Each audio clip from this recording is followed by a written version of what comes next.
नमः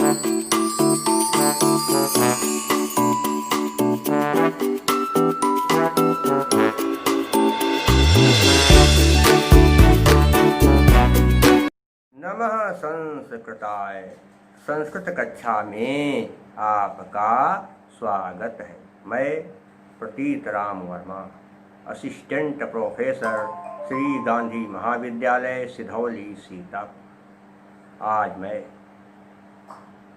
संस्कृत में कैरियर के संबंध में बताने जा रहा हूँ कि संस्कृत पढ़ करके आप कैसे रोजी रोजगार से जुड़ सकते हैं, ये मैं बताऊंगा। लेकिन ये बताने से पहले एक श्लोक पढ़ता हूँ, क्या जो मैंने स्वयं इसको रचा है, रचना किया है, मैंने स्वयं इसकी रचना किया। क्या है? अतीव रोचते मेयं देववाणी लोकोपदेश दात्री गुण ज्ञान सहिता भारतस्य निकषा अलंकार भूता प्रतीतो मतम संस्कृत ज्ञान गंगा। संस्कृत देववाणी है। विश्व में सबसे पहले भाषा के रूप में संस्कृत का विकास हुआ। संस्कृत सभी भाषाओं की जननी है। सभी भाषाओं का विकास संस्कृत से ही हुआ है। संस्कृत भारोपीय परिवार की भाषा मानी जाती है। इसे इनफ्लेक्टिंग भाषा कहते हैं। अंग्रेजी में क्या कहते हैं? इनफ्लेक्टिंग अर्थात श्लिष्ट योगात्मक भाषा है। तो संस्कृत पढ़ करके आप क्या कर सकते हैं? क्योंकि संस्कृत कोई जल्दी पढ़ना नहीं चाहता, क्योंकि संस्कृत कहते हैं क्या पढ़ें, इससे कोई लाभ नहीं, बहुत नुकसान, क्योंकि ये भाषा समझ में नहीं आती। क्योंकि जबकि भारतवर्ष में प्राचीन काल में संस्कृत ही मातृभाषा थी और संस्कृत ही राष्ट्रभाषा थी। दुनिया के कम से कम आज के साथ देखा जाए तो 15-16 देशों में संस्कृत भाषा थी। क्योंकि भारतवर्ष प्राचीन काल में बहुत बड़ा था और बाद में भारतवर्ष का विभाजन हुआ तो भारत के कई खंड बन गए और आज 14-15 देश जो भारत के अंग थे, भारत से अलग हैं। हमें लगता है कि ये देश भारत के जो हैं बिल्कुल विपरीत हैं, अलग हैं, लेकिन ऐसा नहीं, ये सब भारत के अंग थे। तो यहाँ हम बात करें संस्कृत क्या है। संस्कृत पढ़ करके कई क्षेत्रों में, नंबर 1 पहले क्या आता है, ज़्यादातर लोग मानते हैं कि संस्कृत को पढ़ करके शिक्षण व्यवसाय किया जा सकता है, शिक्षक बना जा सकता है। क्योंकि प्राइमरी से लेकर विश्वविद्यालय स्तर तक की पढ़ाई में संस्कृत के शिक्षक बनने में सुविधा रहती है। वैसे देखा जाए तो कक्षा 5 तक संस्कृत नहीं पढ़ाई जाती थी पहले, लेकिन अब तो कक्षा 1 से लेकर 8 तक संस्कृत भी पढ़ाई जाती है प्राइमरी विद्यालय में। और माध्यमिक, पूर्व माध्यमिक विद्यालय अर्थात जूनियर हाई स्कूल में भी संस्कृत हर कक्षा में पढ़ाई जाती है। तो संस्कृत पढ़ करके आप शिक्षक बन सकते हैं।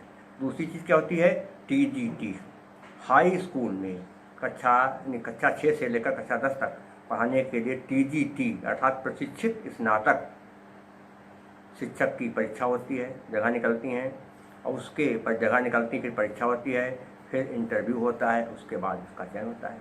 और ये व्यवस्था केवल जो है सभी राज्यों में नहीं, जैसे उत्तर प्रदेश में है माध्यमिक शिक्षा सेवा चयन बोर्ड, लोक सेवा आयोग, उसी तरह से अन्य प्रदेशों में भी संस्कृत शिक्षकों की वैकेंसी निकलती हैं, रिक्तियाँ निकलती हैं। यही नहीं, नवोदय विद्यालय में, केंद्रीय विद्यालयों में भी संस्कृत शिक्षक के पद निकलते हैं। TGT अर्थात प्रशिक्षित स्नातक के रूप में संस्कृत विषय में जो है नवोदय विद्यालय और केंद्रीय विद्यालयों से शिक्षकों के पद निकलते हैं। प्रवक्ताओं की PGT में भी संस्कृत विषय में तमाम क्षेत्रों में वैकेंसी संस्कृत विषय में निकलती हैं वैकेंसी। हर राज्य प्रवक्ता विषय में संस्कृत में हर राज्य PGT अर्थात प्रवक्ता पद पर नियुक्त करने के लिए संस्कृत में वैकेंसी निकालता है, रिक्तियाँ निकालता है। और सबसे ज़्यादा संस्कृत में रिक्तियाँ हरियाणा से निकलती हैं।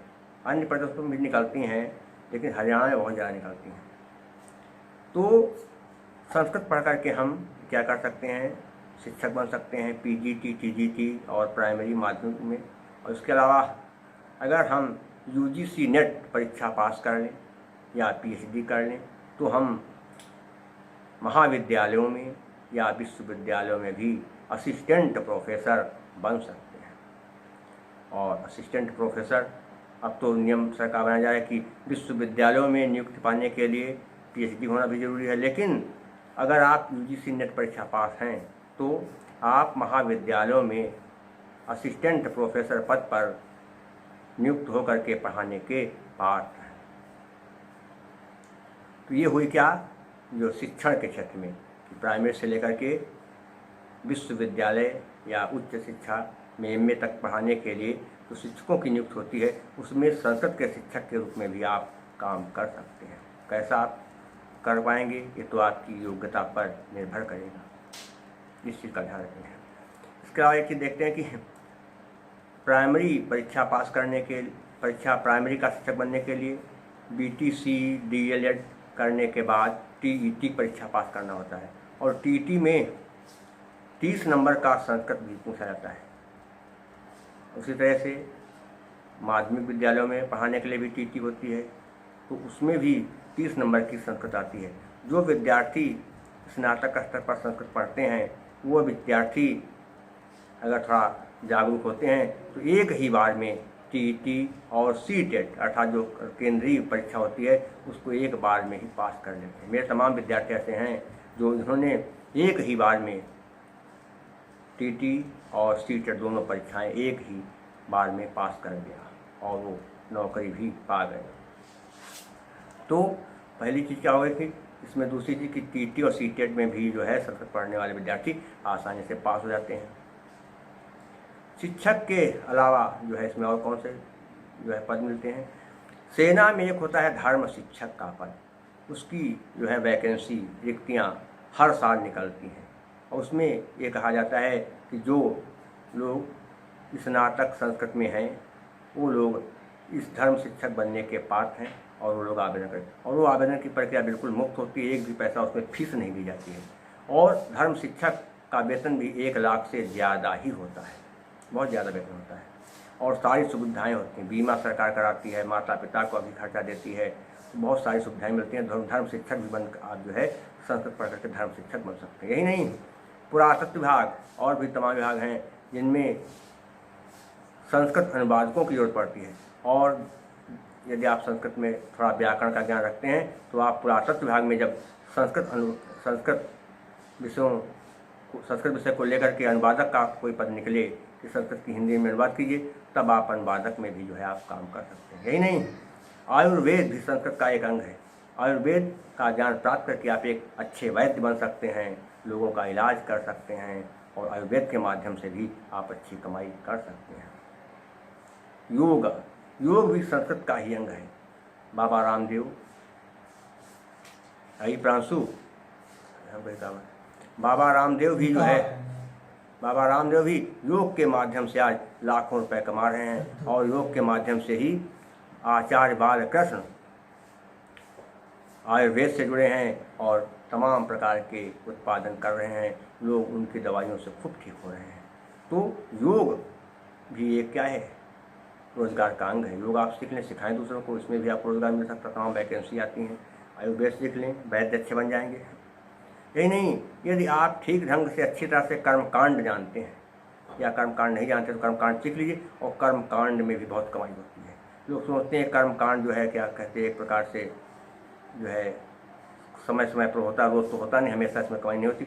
लेकिन यदि आप कर्मकांड को अच्छी तरह से जानते हैं तो आपको लोग बुलाएंगे और आपका काम हमेशा चलता रहेगा। अच्छा कर्मकांड यदि आपका जानते हैं, लेकिन कर्मकांड कराते समय आप लोगों से ज़्यादा दक्षिणा न मांगे, जो लोग दे सो अच्छा से ले लीजिए, तब भी आपका जो लोग सम्मान करेंगे और आपका रोजगार चलता रहेगा। यही नहीं, सामुद्रिक शास्त्र जिसे कहते हैं हस्तरेखा, संस्कृत विद्या को पढ़ करके आप सामुद्रिक शास्त्र में भी दक्षता प्राप्त कर सकते हैं। लेकिन सामुद्रिक शास्त्र में दक्षता प्राप्त करने के लिए पहले आपको पंचांगुली साधना करनी पड़ेगी। पंचांगुली साधना करने के लिए कम से कम 1 महीना लग सकेगा, कभी 2-3 महीना भी लग सकता है। लेकिन जब आप पंचांग की साधना कर लेंगे तो आप बिना हस्तरेखा देखे ही किसी के भविष्य को सब कुछ बता देंगे। उसको देख लें आज एक नज़र, सारा उसका भूत भविष्य सब आप बता देंगे क्या है। तो पंचांगी साधना अगर आप कर लें तो सामुद्रिक शास्त्र में आप सिद्धहस्त हो जाएंगे और लोगों के भविष्य को भी बता सकते हैं। यही नहीं, तंत्र के द्वारा भी लोग तमाम पैसा कमाते हैं। देखा होगा आज तमाम पंडित लोग इसमें बहुत कमाई करते हैं, महिलाएं भी इसमें जुड़ गई हैं और तमाम प्रकार की जो है बातें बता करके लोगों से जो है सम्मान प्राप्त करती हैं, पैसा प्राप्त करती हैं, लोगों को धन भी मिलता है। तो सामुद्रिक शास्त्र और इसके अलावा एक और है वास्तु शास्त्र। लोग घर बनाते हैं, घर में कहीं थोड़ा कुछ कहते गड़बड़ी हो जाए तो फिर तमाम प्रकार की परेशानियां हो जाती हैं। घर तो बन गया लेकिन घर में जब रहने के लिए परिवार के लोग जाते हैं तो वहाँ पर तमाम प्रकार की समस्याएं, लड़ाई झगड़ा और भी तमाम समस्या आती हैं। तो कहते हैं वास्तु दोष है कि जहाँ किचन कहाँ बनना चाहिए था, किचन कहते हैं क्या कहते हैं, उसको क्या कहते हैं, स्नान गृह कहाँ बनना चाहिए था, भोजनालय कहाँ बनना चाहिए था, पूजा गृह कहाँ बनना चाहिए था, शयन कक्ष कहाँ बनना चाहिए था, विश्राम कक्ष कहाँ बनना चाहिए, इन सब का ज्ञान जो है वास्तुशास्त्र कराता है। और वास्तुशास्त्र का मतलब क्या होता है, इंजीनियरिंग। ये इंजीनियरिंग भी संस्कृत विद्या की ही देन है। तो वास्तुशास्त्र से जो लोग जुड़े हैं वो भी तमाम तरह के नक्शा पास करते हैं, घर के विषय में बताते हैं, फैक्ट्री बनती कहाँ, कैसे क्या, कहाँ क्या बनाया जाए, कौन सा गोदाम कहाँ बने, कौन सी व्यवस्था कहाँ रखी जाए, इन सब का ज्ञान केवल संस्कृत पढ़ने वाला व्यक्ति भली भांति बता सकता है कि किस दिशा में जो है पूजा स्थल हो घर में, किस स्थान में शयन कक्ष हो, किस स्थान में रसोई गृह हो, कहाँ पर स्नानागृह हो, स्नान गृह हो, कहाँ पर विश्राम कक्ष, ये सब जो है वास्तुशास्त्र। इसमें भी लोग हमेशा जुड़े रहते हैं और इसमें भी लोग जो अच्छा जानते हैं, उनके पास बहुत लोग आते हैं, पूछते रहते हैं कि ये बताइए वो बताइए, ये सब बताते रहते हैं। तो आप वास्तुशास्त्र में भी जो है दक्षता प्राप्त करके संस्कृत से अपना जो है रोजगार चला सकते हैं। ये नहीं और देखा जाए कहाँ पर कर्मकांड हो गया, वास्तुशास्त्र हो गया और सामुद्रिक शास्त्र हो गया, आयुर्वेद हो गया, कहते योग हो गया। इसके अलावा तंत्र मंत्र का भी प्रयोग होता है। तमाम जो है संस्थान ऐसे हैं जो मंत्रों का पाठ कराते हैं, यज्ञ करवाते हैं, वहाँ से भी आप अगर जुड़ जाएं तब भी आपको रोजगार मिल सकता है। कुल मिलाकर कहने का मतलब है कि अगर आप संस्कृत ठीक ढंग से पढ़ेंगे, कायदे से पढ़ेंगे, तो आपको ज़्यादा इधर कुछ भटकना नहीं पड़ेगा और पैसा चाहे ना हो वो कम ही रहेगा। न वित्ते न तर्पणीयो मनुष्य, धन से किसी भी आदमी को संतुष्ट नहीं किया जा सकता, ये माना गया है। पैसा चाहे ना हो, आप जो है संतुष्ट अगर नहीं है तो फिर कमी ही लगी रहेगी। और मुख्य रूप से क्या है, सबसे बड़ा स्वास्थ्य क्या है, सबसे बड़ा जो स्वास्थ्य का माना गया सुख क्या है, पहला सुख है निरोगी काया और फिर दूसरा सुख है धन की माया और तीसरा सुख हो सुंदर नारी और चौथा सुख शुद्ध आज्ञा का। ये 4 चीज़ें मिल जाएं समझ लीजिए सब कुछ है। तो अगर आप ईमानदारी से सारा काम करेंगे, मेहनत से अपना काम करेंगे, सब कुछ करेंगे तो आपको सफलता मिलेगी और आप जो है संस्कृत के माध्यम से ही जुड़ जाएंगे। क्योंकि अब हम देखते हैं कि तमाम विद्यार्थी संस्कृत नहीं लेते हैं, कहते हैं संस्कृत कौन पढ़े। पहली बात क्या करेंगे, कक्षा 8 तक तो क्या कहते हैं अनिवार्य तो लेते हैं और हाई स्कूल में और इंटर में कोई संस्कृत पढ़ना नहीं चाहता, जबकि संस्कृत में ही सारा ज्ञान छिपा है। संस्कृत ज्ञान का भंडार है, सब कुछ क्या कहते हैं, भौतिक विज्ञान, रसायन विज्ञान, जीव विज्ञान, भूगर्भ विज्ञान, भूगोल, इतिहास, राजनीति, वास्तुशास्त्र, न्याय जिसको कहते हैं एलबी, ये भी सब क्या है संस्कृत में है। इंजीनियरिंग, चिकित्सा, सब कुछ संस्कृत में है। लोग पढ़ना नहीं चाहते हैं और फिर क्या कहते हैं क्या पढ़ें। और जब कहीं टीटी परीक्षा को लोग देते हैं 4 बार 5 बार, लेकिन पास ही नहीं होते। और जो बच्चे संस्कृत पढ़ते हैं वो एक ही बार निकल गए। क्या मतलब है इसका हुआ कि संस्कृत से कुछ ना कुछ तो लाभ है। हम तो देखते हैं कि तमाम विद्यार्थी क्या कहते हैं MA कर लेते हैं, हिंदी में कहते हैं MA, कहाँ किस विषय में कहते हैं MA, कहाँ कहते हैं हिंदी में MA। क्या होता है कि कहते हैं हम हिंदी में MA हैं। आप बताओ हिंदी में MA, पूछिए संस्कृत है BM, नहीं। अब कहा जाए क्यों नहीं लिया, तो आप संस्कृत के हिंदी के शिक्षक नहीं बन पाएंगे। क्योंकि नियम ये है कि हिंदी का शिक्षक बनने के लिए यूपी में हिंदी के साथ साथ BA में संस्कृत होना अनिवार्य है। और तमाम बच्चे हिंदी में MA कर लेंगे, संस्कृत है नहीं तो उनकी डिग्री बेकार। और जब उनसे कहा जाता है कि जब काउंसलिंग होती है, एडमिशन होता है कि संस्कृत ले लीजिए। कहीं कहीं तो बताते नहीं, जहाँ जो प्राइवेट सेल्फ है वहाँ नहीं बताया कि आप अगर संस्कृत लीजिए, चाहे करते नहीं, लेकिन जो कुछ कॉलेज हैं जहाँ पर काउंसलिंग से एडमिशन होता है वहाँ पर बताया था कि आप हिंदी ले रहे हैं तो संस्कृत लीजिए। इन बच्चे का संस्कृत नहीं लेंगे और बाद में करेंगे हिंदी से में, तो उनका हिंदी से में बेकार।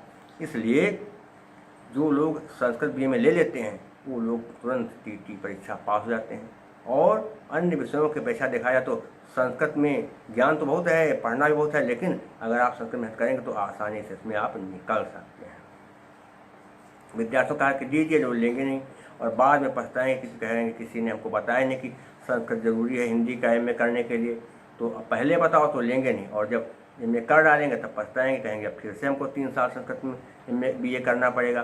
तो ये सोच विचार करके जब आप BA में जाएं, BA करें, तो क्या करें, हिंदी के साथ आप संस्कृत जरूर पढ़ें, तभी आपका जो है भविष्य सुरक्षित रहेगा और आप हिंदी के टीचर बनने में जो है आगे जो है बढ़ पाएंगे और TT CTET परीक्षा भी जो है आसानी से निकाल पाएंगे। यही नहीं, कई परीक्षाओं में जो होता है हिंदी भी होती सामान्य, उसमें भी बहुत समस्या आते हैं। अगर क्या कहते हैं आपने संस्कृत हिंदी के साथ संस्कृत पढ़ी है तो आप हिंदी का पेपर भी बढ़िया जो है अच्छे ढंग से कर लेंगे और आपको बढ़िया ज्ञान हो जाएगा।